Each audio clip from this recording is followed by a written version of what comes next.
Test চ্যাম্পিয়নশিপে বড় ধাক্কা খেল ভারত।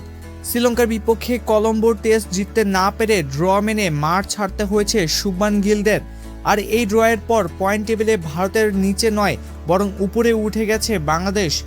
বর্তমানে 11 ম্যাচে 5 জয় 5 হার ও 1 ড্রয়ে ভারতের জয়ের হার 51.52%।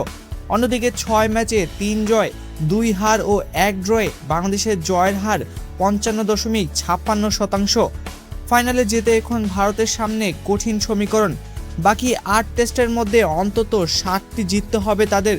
বিশেষ করে নিউজিল্যান্ড সফর হবে বড় পরীক্ষা, কারণ 2009 সালের পর নিউজিল্যান্ডের মাটিতে কোনো টেস্ট জিততে পারেনি ভারত। তবে হাল ছাড়ছেন না অধিনায়ক শুভমান গিল। তার বিশ্বাস সুযোগ যতদিন আছে ততদিন ফাইনালের স্বপ্ন বাঁচিয়ে রাখবে ভারত। এখন দেখার বিষয় গিলরা কি শেষ পর্যন্ত বাংলাদেশকে টপকে টেস্ট চ্যাম্পিয়নশিপের ফাইনালে জায়গা করে নিতে পারেন।